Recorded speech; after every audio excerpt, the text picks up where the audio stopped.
Derek Moneyberg here. You're about to download some key money-making philosophies in your head with this next lesson. And once you do, go to moneyberg.com and let's accelerate your success even faster. So see, I looked at an area where I lacked. I was really strong with social media. I was really strong with conversions. Actually, like, you know, when I in front of a prospect doing sales and shit like that. But you know, I just look at the areas where I need help with, and then I find the best person in that area to help me with it. So when I was looking to really train my sales team, man, I was trying to get sales team and learning to sell more from the stage and like talking stage. I went to Derek. I went to Derek, right? Because he was the best that I know at that kind of stuff, you know, and it's helped me a great deal. That makes sense? So it's like wherever your deficiencies are, find someone who specializes in that is what I would do, you know? Yeah.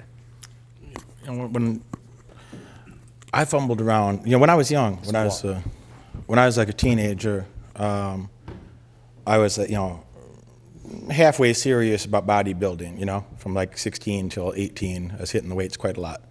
And I only halfway knew what I was doing, but, you know, I read some magazines. I had Flex Magazine and Men's Health, and, you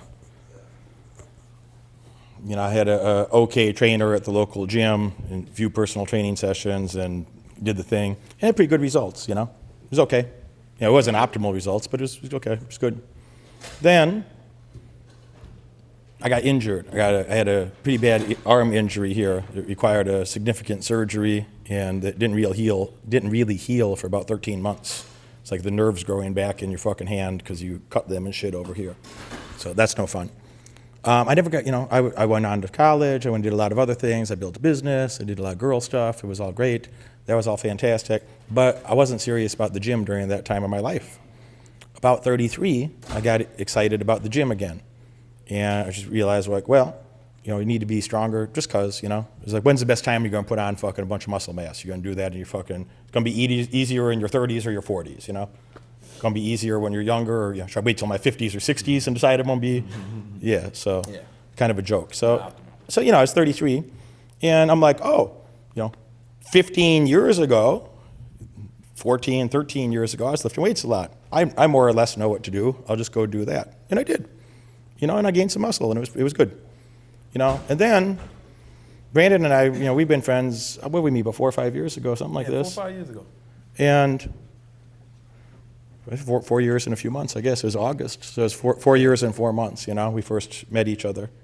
And I don't know, later in that year, I asked him, I said, hey, man, you know, I know you ain't got time to do, like, you know, one-on-one personal training. You know, you do group things. You're more focused on business than you are on, you know, you're not a fucking personal trainer anymore, you know. You know, for him, he can go get a fucking endorsement to, like, you know, somebody can take a picture of him and put it somewhere and he'll get paid 25 G's for looking cool in front of a camera. I asked him, if somebody contacted you and, you know, wanted, like, you know, like 6 hours of your time, like personal training stuff, like what kind of money would you need? He's out, you know, oh man, I ain't really got time to do that. And I said, yeah, I know that, I get that, but what's a number that you might start to be interested in? And he's like, man, I got to go to the gym 6 times. I got to get paid at least 10 G's, you know? And I said, great. I'm going to give you $10,000, and I'd like you, you know, when I'm in town, come help me out in the gym, and da-da-da-da. Just 6 sessions, and, you know, an hour. And he's like, you know, no, man, you know, I'll come do that with you. You know, I don't need no money, so on. But no, I like to pay people. I don't like free. Even with a friend, I don't like free. I don't like free. Free is you're still creating a social obligation on the other side or so on. Paid means, you know, you think he just came for an hour, by the way. Do you think when we got together those 6 times, do you think he went there for that hour and looked at us to watch and then left? No, we'd end up hanging out all afternoon. We'd go to the gym, we ended up hanging out in the afternoon. We ended up talking about some business things. I helped him with stuff with his business. He helped me with some stuff with my business. You know, I made way more than that $10,000 back with that information exchange. And, you know, the results were, I felt that shit, you know? I felt it immediately. And I asked him, you know, I don't know, in the middle of this process, you know, 4th or 5th time or something, we're hanging out. I said, you know, what would have happened? You know, I could see the difference. I could feel the difference, you know. So what would have happened if, you know, whatever it was, 3 years ago when I started this, if I would have been doing this the past 3 years, the way that you're showing me how to do it now, the right way. The first time I ever got real training, by past 35 at that time. So what would happen if I would have done that the right way from the beginning? He's, oh yeah, you would definitely have a difference. And he says that type of thing because he's diplomatic and he's more, he don't want to hurt. He don't want to hurt my feelings. On average. And I'm like, no. But like, tell me a number. Like, how much muscle would I had? It just if I just did that differently, you'd be, you definitely have at least another 10 pounds for the same amount of effort to just change the fucking form a little bit, do it a little different for the same amount of emotional effort, for less time and less effort, could have had better results. And that was just like another insult in my brain, not from him, but I was just like, oh, dumbass, to myself, oh, dumbass, like, how many other things are you doing like this? How many other things are you fucking up? And it's just the last one for me. Like, anything that I want to do, any new goal that I set ever, from now till my death, it's just like, all right, who's doing that very, very well? Who's already doing that excellently? That could just shortcut that for me and show me all the common errors, and show me some of the uncommon errors, and show me the best practices, so I could just go do the goddamn thing that I'm supposed to do and get the quickest path to the result possible. I don't, this not fairy tale shit, not woo-woo, just, what are the fucking pragmatic steps to go get the best fucking outcomes, And the people that don't pay for that, well, you pay a lot more for not having that. You pay a lot more for not having that. Okay, so here's something that I always see with like humans, right? Human beings. If you did one thing and you got some good results, why'd you stop doing that thing? You know what I'm saying? No, seriously. Why'd you stop doing that thing? It's like sometimes back when I used to train people one-on-one, I used to be a personal trainer. I still a trainer, but like I used to train like people one-on-one all the time, and they would get great results, and they feel like, yo, I got this shit. Then they go out and get fat on their own. You know what I'm saying? Like, for real. And then they come back, yeah, man, blah blah blah. I'm like, well, yeah, motherfucker, you quit. You stopped working with your coach. I mean, what the fuck? What the fuck did you expect to happen? You know what I'm saying? Like, how do you expect that to happen?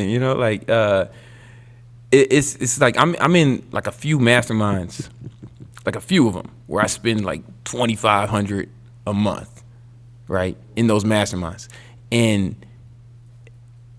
it's like I could quit, but it's like, yo, I know I'm gonna get something, each month out of it, and it's something that's going to take me to another level. And I think the key is to like keep getting coaching. Like when Derek, when he first started, he didn't go on one boot camp where he went on saying, but it's not even just in this context. It's like, it's anything. It's like, when you find something that works, man, if anything, man, you should fucking double down on it and do that shit till it stops working. And I really, I've lost sight of that before too. Honestly, I think we start trying other shit, or we think, oh, I'll just learn what I. Yeah, but you just gonna without consistent like, what happens if you go to like you said, you've been working out? What happens? You lift weights for a while, you work with a trainer or whatever you're doing, you get stronger, right? You get in better shape. What happens if you stop? What happens if you stop? Yeah, it's like you got to keep working that muscle. Same shit. Does that make sense? When you decide to change your fucking life and live that way, that you believe in yourself enough to invest in yourself.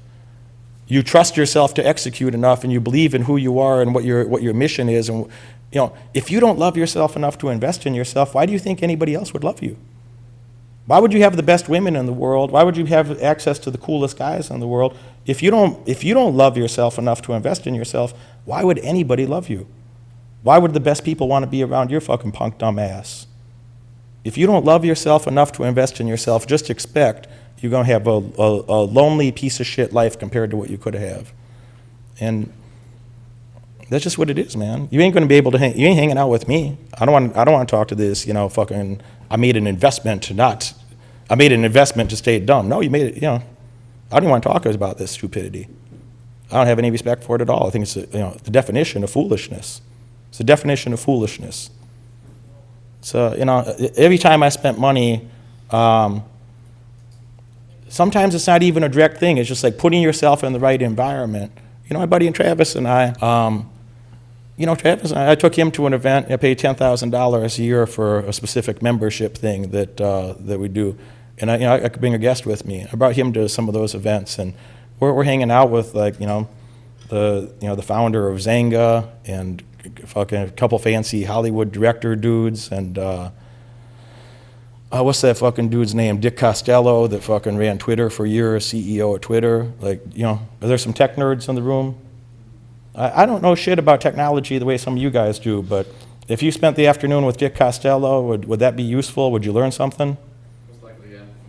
All right. I mean, the guy ran fucking Twitter for 4 years. He's fucking filthy rich and extremely brilliant.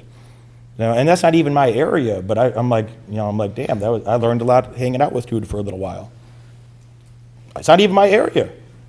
You know, just the energy, for fuck's sake, rubs off on you when you're around another top performer about something. I talked to him about a lot of managerial things. I was very interested in things he had to say about management theory, you know, because he ran a very large organization. So I don't understand the tech stuff so well. That's not my space, you know. But I thought some of his thoughts about management and psychology were really brilliant. You know, I'll remember some of those probably for my lifetime. This video is brought to you by Moneyberg.com. I want you to go to Moneyberg.com right now to see where you can meet me live when I come to a city near you. I want you to be part of our audience. I want you to be part of our elite success programs. I want you to be part of the fun. Most importantly, I want you to ensure your success and your financial independence working with me while we travel around the world and help people live their dreams. Go to Moneyberg.com. Success is closer than you think. It's waiting for you there.